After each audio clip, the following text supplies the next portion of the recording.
Good afternoon, I'm Alex Glaze. We continue to follow the tragic news, the death of Lakers legend Kobe Bryant. NBC News reports Kobe was one of 5 people on the helicopter that crashed and caught fire in Southern California. The crash reportedly happened shortly before 10 a.m. in Calabasas. Authorities say the helicopter crashed, caught fire, and sparked a quarter-acre brush fire. The Los Angeles County Fire Department confirmed there were no survivors of the crash. Bryant was known to travel on his personal helicopter. He told GQ in 2010 he would take a private helicopter from his Orange County home to every home game he played at the Staples Center in downtown Los Angeles.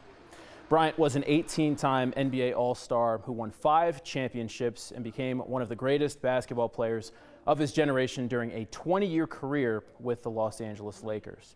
Bryant retired in 2016 as the 3rd leading scorer in NBA history and held that spot until LeBron James took over him Saturday night. Trae Young tweeted several times. In one tweet, he says, "This is the biggest example that life isn't promised to anybody. Sad day. Prayers up." The Hawks have a game tonight. Here's Lloyd Pierce just a few minutes ago. Well, forgive me for being emotional.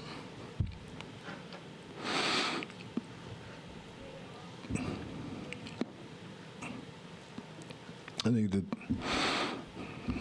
you guys don't know this.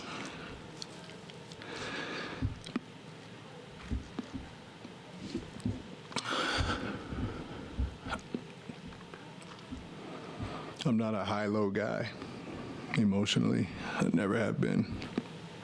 And part of it, in '98, I lost my cousin. He was the pilot in the Navy.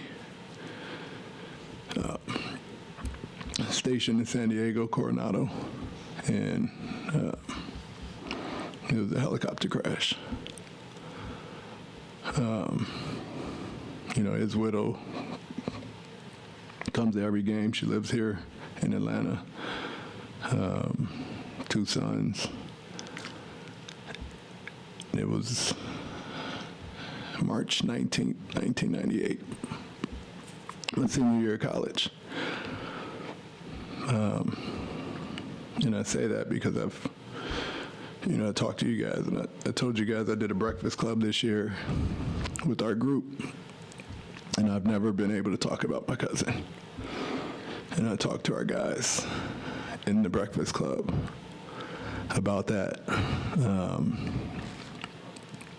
And I just told the guys, one thing I failed to mention is that to this day, I still have a hard time looking at helicopters. There's just certain things you don't get over. Today's that day. I never had a personal relationship with Kobe. He's spoken to me a bunch of times, and he's always told me he respects me and he respects the work that I've done, and he's watched me from afar as a head coach and as an assistant. He said it to me in Philly, he said it to me in LA. And it's who Kobe is and what I know of Kobe.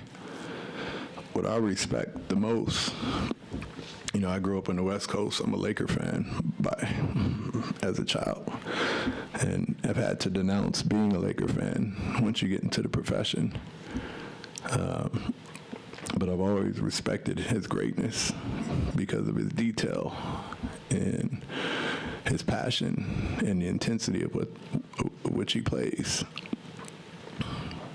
But there's nothing more than the respect I have for him as a father. Every image you see of him post-retirement is with his daughters and with his family. Everything you see online, on Twitter, is about positivity. He's encouraging others, retweeting positive comments to others. And I think it's been the biggest transformation of a competitor to a human being that I've ever seen. And that's the sad part about today is he was someone that everyone looks up to, especially this generation of players.